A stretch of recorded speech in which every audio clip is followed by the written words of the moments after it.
Jesus effing Christ. That's what I said loudly in the grocery store parking lot yesterday afternoon when I saw that a blue SUV had parked so closely to my car that I couldn't get in and leave. Their vehicle was still running, so I went to the driver's side to discover it was still running because they left a dog in the car in 95-degree heat in Texas. WTF. Anger was understandable. I chose to accept the offer of a woman who was able to squeeze into the space and back my car out. I could have waited and confronted the person. I could have gone into HEB and gotten the management. I could have called the police. I could have written a note. I didn't. I didn't do any of those things. 35 years of recovery has taught me that emotional sobriety doesn't mean I don't experience anger.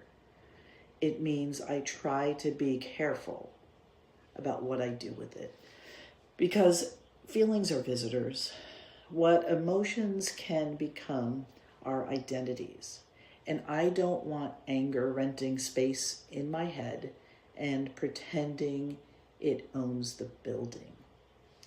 Because one of the things I've learned is that I need to be careful with anger. One of the biggest myths in recovery is that if alcohol was the problem, removing alcohol solves the problem. Sometimes it does, but sometimes recovery looks like whack-a-mole. You push alcohol down and anger pops up. You push anger down and workaholism pops up. You push workaholism down and control issues pop up. The behavior changes, but the compulsion remains. Anger doesn't feel good. It feels powerful. One of the reasons anger is so seductive is that it doesn't feel like weakness.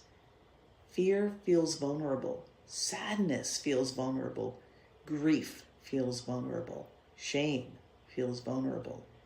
Anger feels powerful. Anger is energizing. Anger feels focused. Anger feels certain. When people stop drinking, they often discover they don't know how to regulate difficult emotions. Their nervous system feels flat, restless, agitated, emotionally raw. Then anger shows up and suddenly they feel something. Anger can be a process addiction. This is where things get interesting. Most people think addiction is about substances. And it is often about that. It is often about compulsion. The brain learns, I feel bad. I do this thing.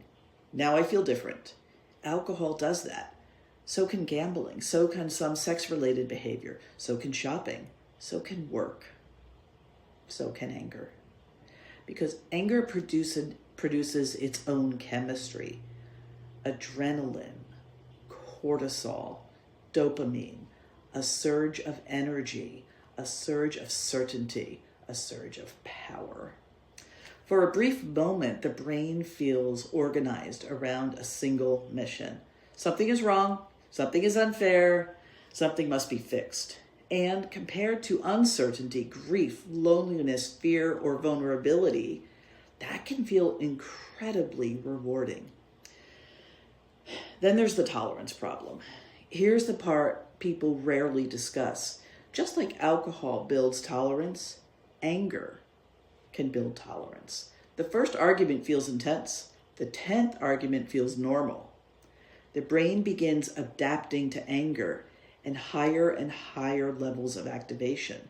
Now irritation isn't enough. You need outrage. Disagreement isn't enough. You need conflict. Frustration isn't enough. You need rage. The threshold for activation drops. The threshold for satisfaction rises.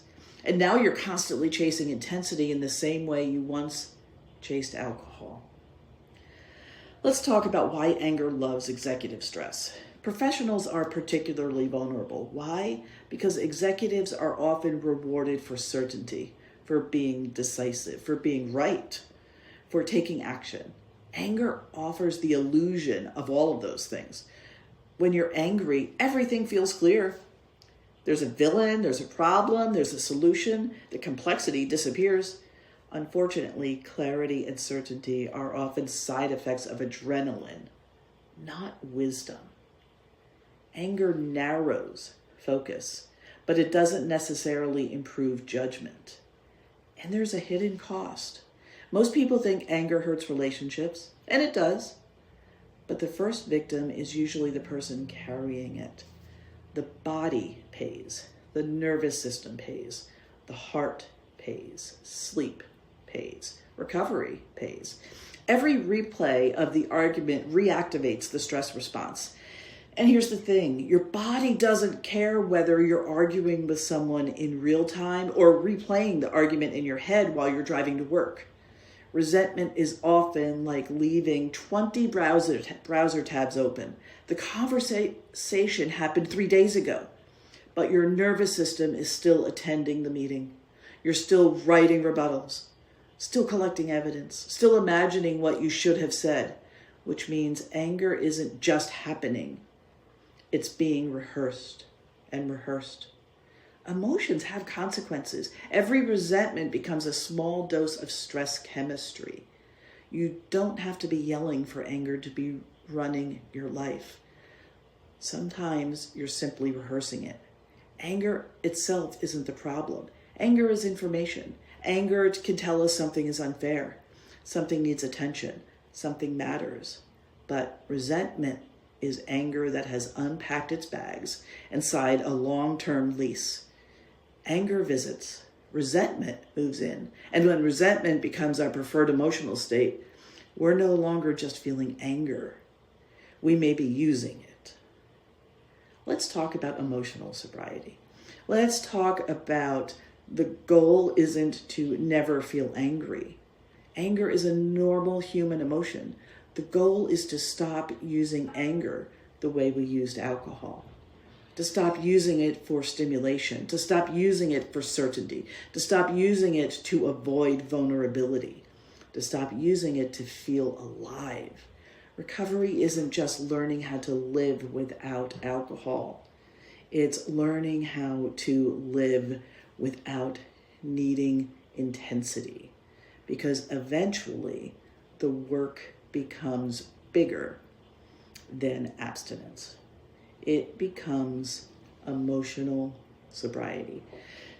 And here's the thing, many people remove alcohol, but never build a replacement system. They take away the coping strategy without building the coping toolbox. So the brain starts looking for another source of relief, another source of power, another source of certainty, another source of intensity.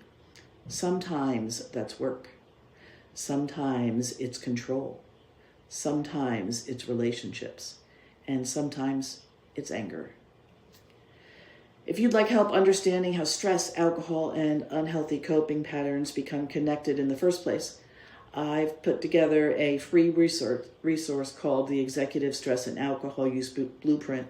It walks through the patterns I see most often in professionals and high achievers and gives you a framework for building healthier ways to manage stress without relying on alcohol or its substitutes. You'll find the link in my bio or in the description. And if this video resonated with you, subscribe and join me for future conversations.